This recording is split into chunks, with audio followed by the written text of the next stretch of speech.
Hey guys, welcome to my channel. আমি মনোজ। এখন আমরা কথা বলবো যে এই টক্সিক ঝড়েও জিদ্দার দাপট কোনো অংশে কমছে না, একটুও কমছে না। ইয়েস, তোমরা ঠিকই শুনছো, একটুও কমছে না। এবং তোমাদেরকে প্রমাণ সহকারে দেখাবো যে আজকের ডেটে যেরকম যা হাউসফুল মারার কথা কেউ বলে বিপ্লবী, কেউ বলে ডাকাতের, সেরকমটাই হাউসফুল মারছে কেউ বলে বিপ্লবী, কেউ বলে ডাকাত।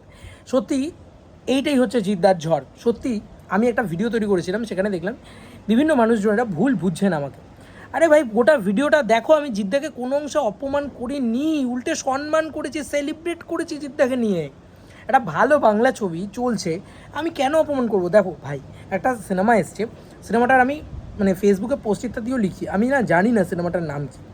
তো তারা কান্নাকাটি ইত্যাদি করছে, আমি তাদের ছবিও দেখিয়ে দিচ্ছি। সেইটাকে কেন্দ্র করে জাস্ট একটা ছিল, মানে জাস্ট একটা বলা চলে একটা বিরক্তিকর একটা পোস্ট আর কি, বিরক্তিকর একটা মন্তব্য ছিল হচ্ছে ওটা, ঠিক আছে? সেই ছিল সেটা ভিডিও, যে টলিউডের নাকে কান্না শুরু হয়ে গেল ইত্যাদি ইত্যাদি।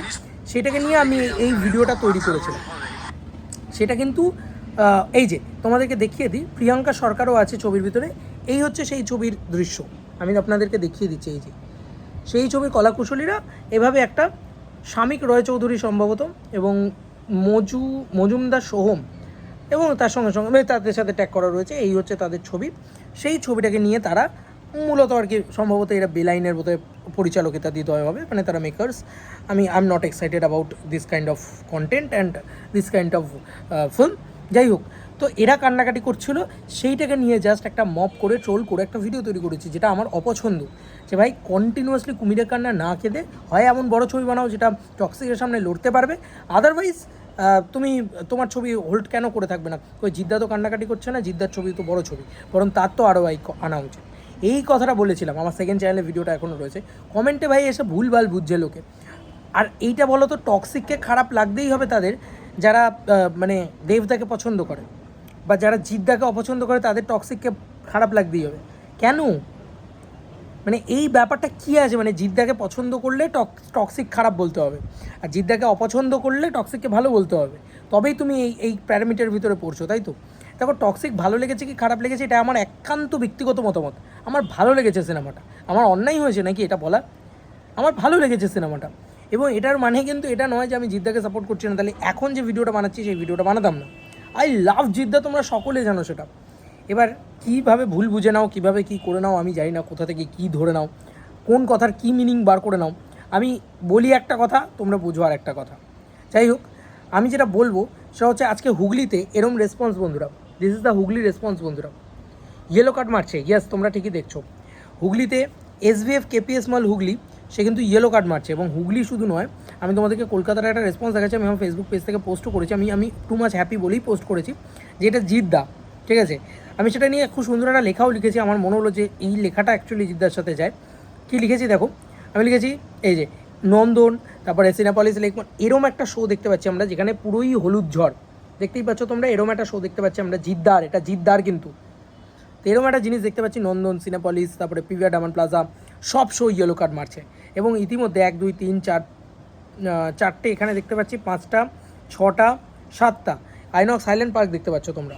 এই দেখো, INOX Highland Park yellow card মেরে রেখেছে। Radha studio sold out. INOX টার্মাল মধ্যমগ্রাম, সেখানেও কিন্তু ইয়েলো কার্ড মেরে বসে আছে। এবং এগুলো কিন্তু সব কলকাতার রেসপন্স। আমি হুগলিরটাও তোমাদেরকে দেখালাম, বাদবাকি সব জায়গাতেই ভালো রেসপন্স ডেফিনেটলি চলছে হয়তো।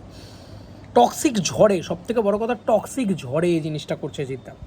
তো কোনোভাবেই টক্সিক ঝড়ে উড়ে যায়নি। আমি লেখাটা পড়ছি, তোমার কোথাও গিয়ে যদি মনে হয় যে আমি জিদ্দাকে ছোটো করছি, তাহলে তোমরা বলো। আমি উল্টে জিদ্দাকে সেলিব্রেটই করতে চাইছি সব জায়গা দিয়ে। এবং সব জায়গায় বলেছি যে কই জিদ্দা তো কান্নাকাটি করছে না। সবাই ধরে নিয়েছে যে জিদ্দা কান্নাকাটি করছে বোধহয়, এটা আমি বলতে চাইছি না। আমি বলতে চাইছি কই জিদ্দা তো কান্নাকাটি করছে না। জিদ্দারও তো এত বড় ছবি স্টেক লেগে আছে। জিদ্দা তো একবার এসে বলছে না যে টক্সিক আমার সব শো খেয়ে নিয়ে চলে গেল। এইটা বলতে চেয়েছি। কারণ জিদ্দার ওই সিম্প্যাথি গেনের জিনিসপত্র নেই, জিদ্দার ওই ফেক কুমিরের কান্না কাঁদার কোনো রকম স্বভাব নেই, যেটা সেলিব্রেটিং টু জিদ্দা। এখনও বলছি এই কথাটা, এই ভিডিওটাও বানাচ্ছি জিদ্দাকে সেলিব্রেট করার জন্যই। আমি লিখেছি, আরে এটা জিদ্দা রে। আমি বললাম, আরে এটা জিদ্দা রে। টক্সিক ঝড়েও হাউসফুল দেওয়া টলিউডের ড্যাডি না, সরি দাদু। কেউ বলে বিপ্লবী, কেউ বলে ডাকাত। ম্যাসিভ রেসপন্স, হাউসফুল মারছে বাংলা সিনেমা, তাও টক্সিকের সামনে। দেখুন জিদ্দাকে মরা কান্না কাঁদতে হচ্ছে না। কেন আমার শো কমিয়ে দিল? কারণ কন্টেন্ট মাস অডিয়েন্স কথা বলছে। আমি যেটা বললাম যে দর্শক কথা বলবে, দর্শক হল ভরিয়ে সিনেমাটা দেখতে যাচ্ছে, হাউসফুল করে সিনেমাটা দেখতে যাচ্ছে। কেউ বলে বিপ্লবী, কেউ বলে ডাকাত। এরকম নয় যে টক্সিক ভালো হয়েছে কি কেউ বলে বিপ্লবী, কেউ বলে ডাকাত ভালো হয়েছে। আজকে এটা মানতে হবে যে টক্সিক সিনেমাটা কোনোভাবেই ক্ল্যাশ করছে না কেউ বলে বিপ্লবী, কেউ বলে ডাকাতকে। টক্সিককে সাপোর্ট করা মানে কেউ বলে বিপ্লবী, কেউ বলে ডাকাতকে হ্যাটা করা নয়, কোনোভাবে মানে নেগেটিভিটি করাও নয়। আই রেসপেক্ট এভরি ফিল্মস, এটা মানতে হবে। উই লাভ ইউ জিদ্দা, ফাটাফাটি একটা জিনিস আর কি। যাই হোক, এটাই বলার ছিল তোমাদেরকে। খুবই ভালো লাগলো পুরো বিষয়টা। জিদ্দা এরকম একটা হাউসফুল মারছে, এবং আজকের ডেটে যেটা মারছে সে কিন্তু কোনো অংশে 1 সেকেন্ডের জন্য একটুও কমেনি। কালকেও যেটা মেরেছে তার থেকে বেশি বড় আজকের ডেটে মারছে, তাও টক্সিক আসার পরেও, এত শো খেয়ে নেওয়ার পরেও। That is the power of Jeddah. যাই হোক, বাই বাই।